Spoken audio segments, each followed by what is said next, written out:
Hey everyone, welcome to Community Roots, a place where we gather in community to talk about mental health so we can travel the journey of life together.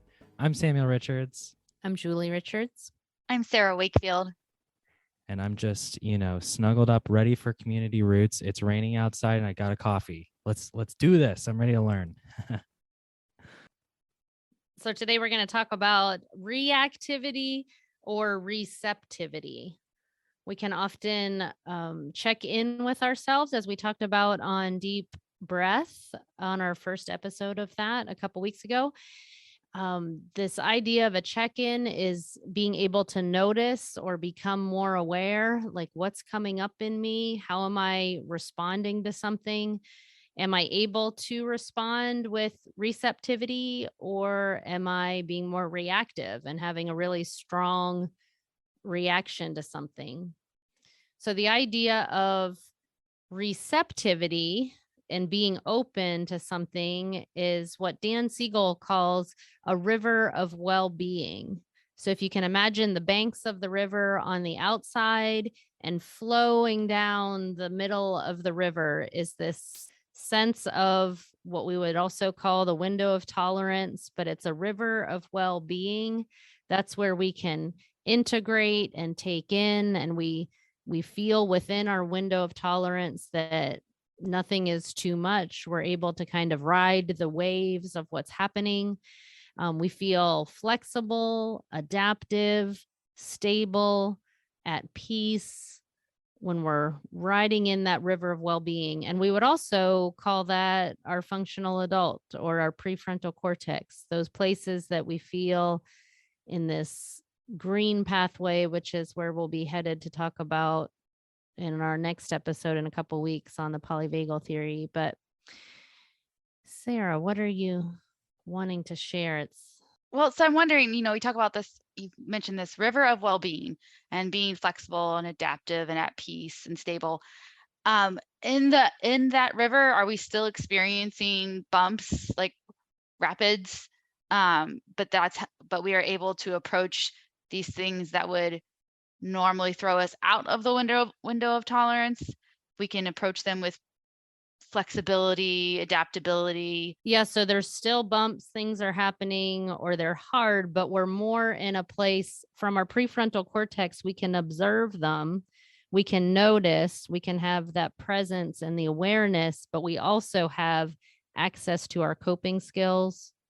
We're in our functional adult, so we can keep our nervous system pretty well regulated, that we can ride the waves, so to speak, instead of being kind of the window closes real fast and it's shut and we're suddenly pulled into the rapids, like we're swept away by them because it's too much for us. Hey, you guys must have met beforehand, because I love the visual that comes with this nature-filled kind of, river of well-being. You know what I thought whenever we said, reactivity, receptivity, Mom, you're saying, rigidity, too many walls. You have too many walls up. And I wonder about, whenever a river doesn't move, it gets murky, it gets mosquitoes and bugs. Like it can't properly filter out what's going in. And then you have like no boundaries at all, right? You're just kind of given everything you got. You have no control. There's a flood, that's just as catastrophic, just as damaging.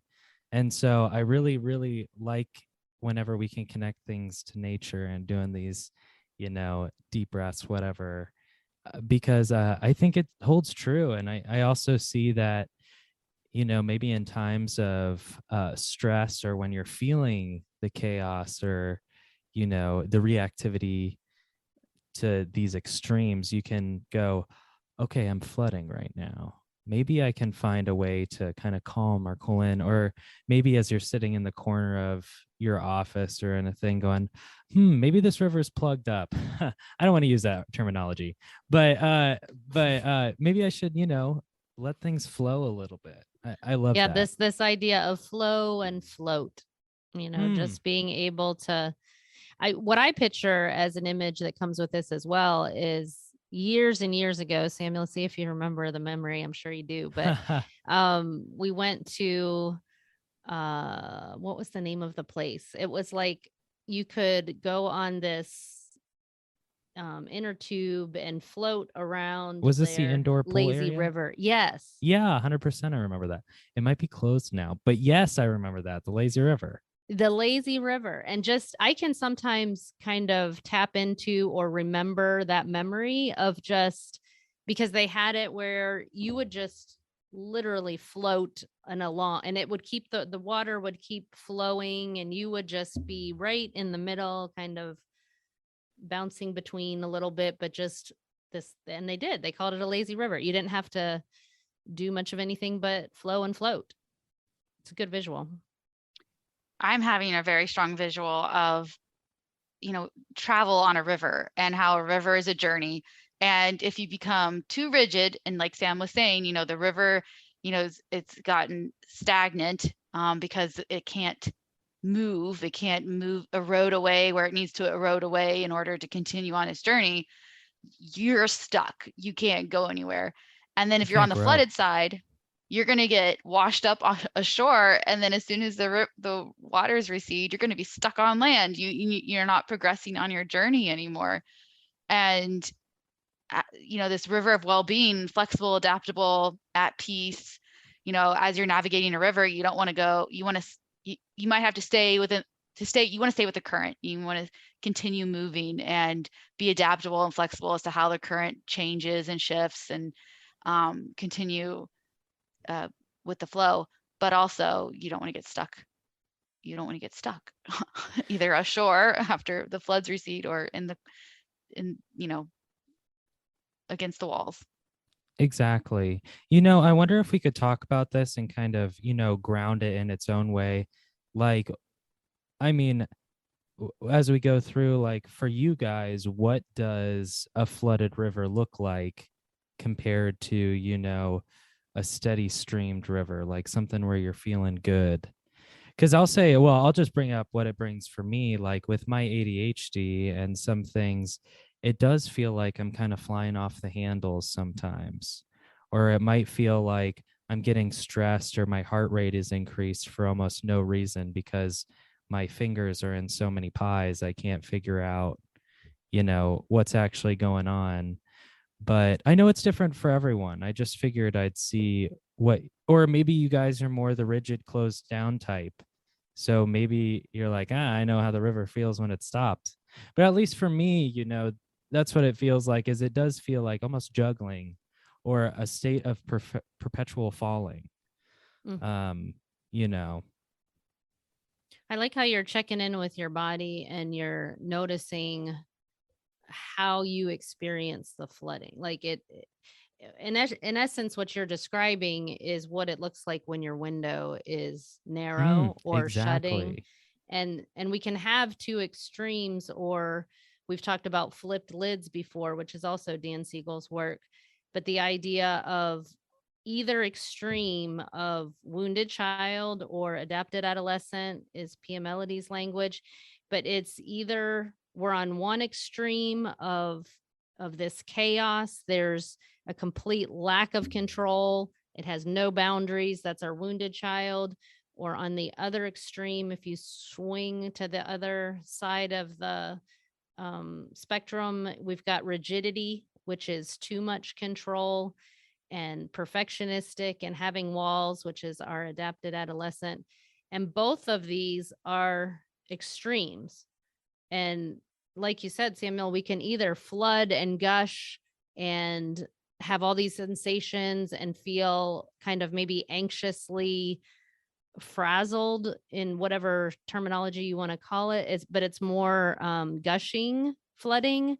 Or we can swing to the other extreme, which is this is just too much and I shut down, or I wall off, or I go away.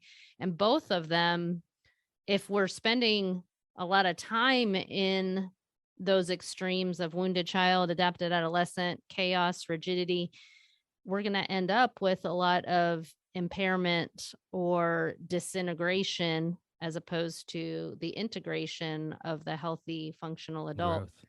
So whenever we think in terms of symptoms, or, someone's feeling anxious or depressed, or they aren't functioning very well, or they have a certain diagnosis, all of that is a way of kind of conceptualizing or looking at how they are in one of those extremes instead of the river of well-being. Like that window of tolerance has gotten closed shut, or it's narrowed a lot, and things feel like they're too much. So adaptively, our nervous system responds in a way to keep us alive and protect us. It's all based on survival, the brain's job to keep us safe and to keep us alive. We tend to often default towards, I'm either going to flood and gush, or maybe I start to flood and gush and then I shut down and I wall off because I recognize it.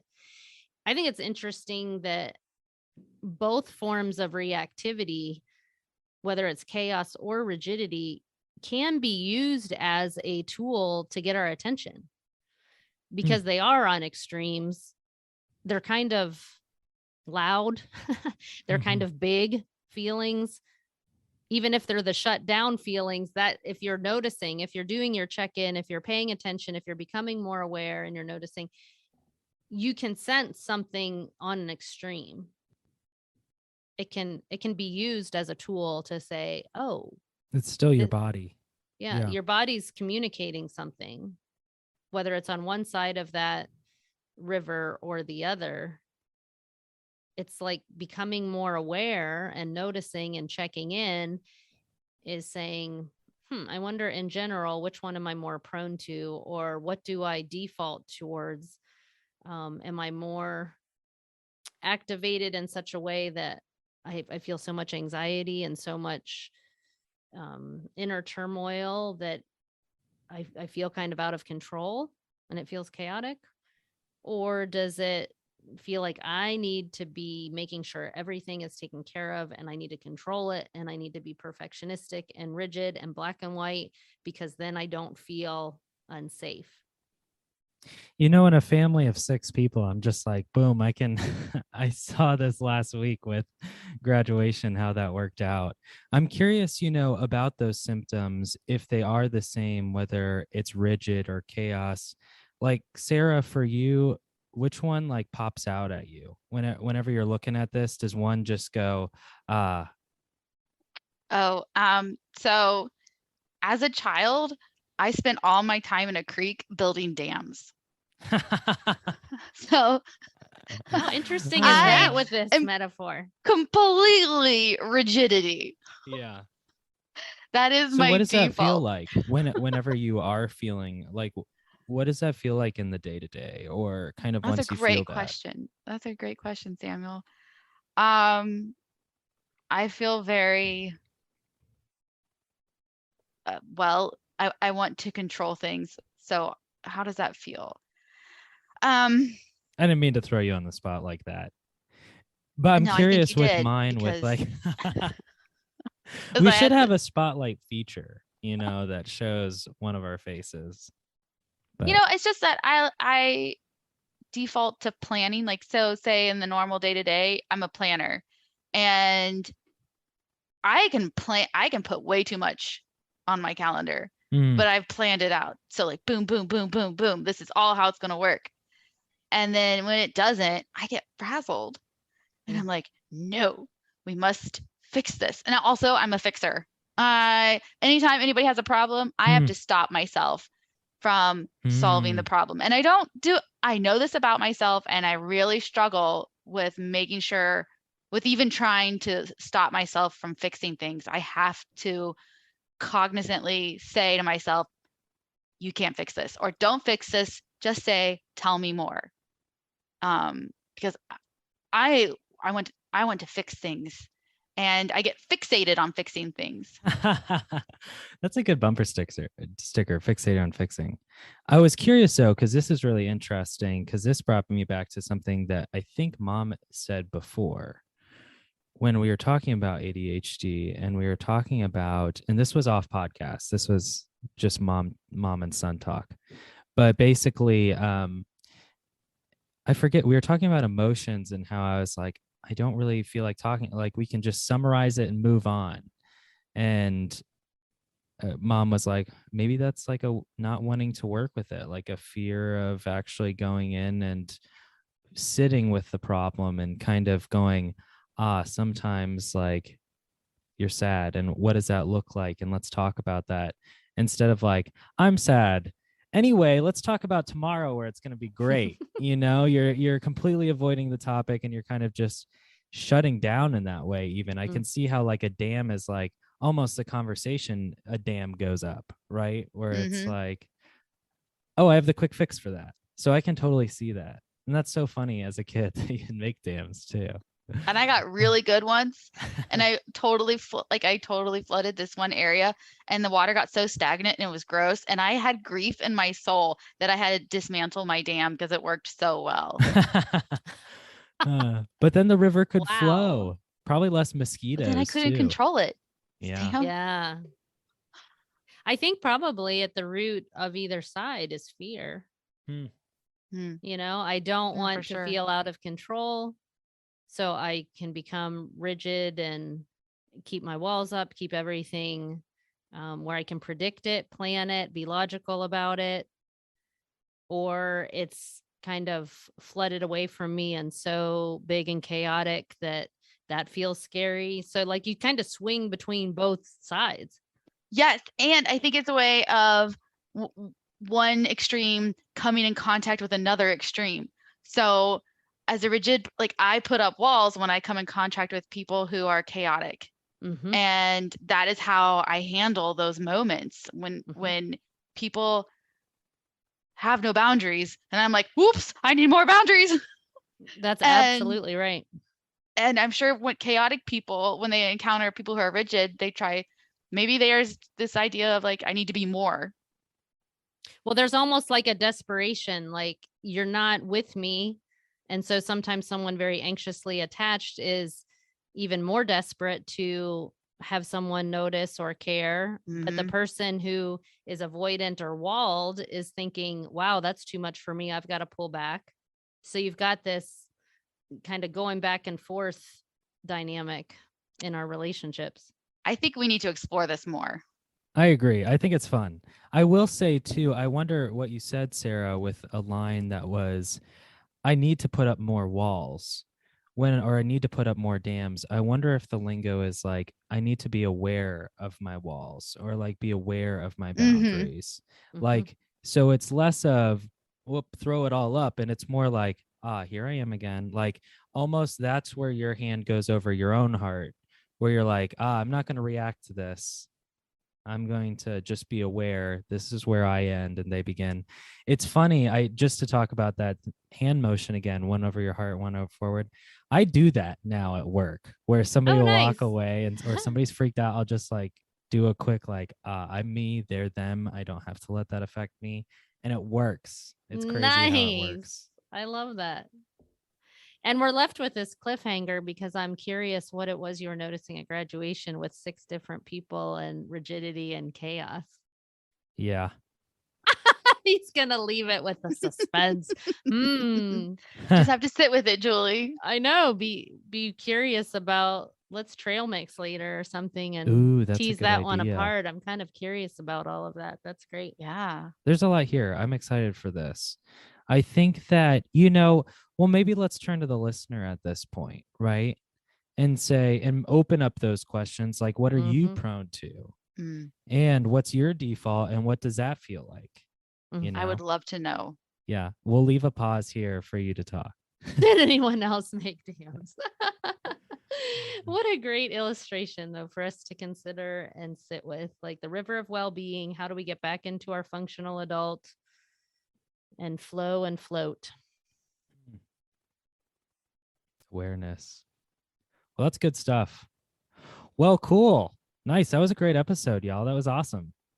More to build on, more scaffolding, more layers. That's this whole journey. Keep coming back to the deep breath too. In between our every 2 weeks, we're putting out community roots, whether that's unpack that or The Trail other mix. off the beaten ones. path. The other ones. What did you say, Sarah? I don't know. I was just throwing one out there. I Trail just didn't mix. hear. Oh, trail mix. Yeah.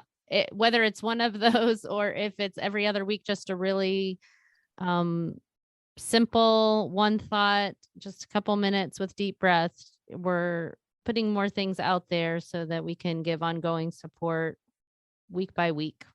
Yeah, and how you learn or how your friend Mhm. learns, maybe that's different.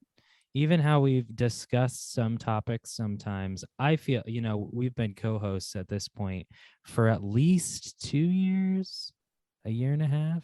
So at this point, it's been cool because sometimes, Sarah picks up on something, sometimes I'll pick up on something.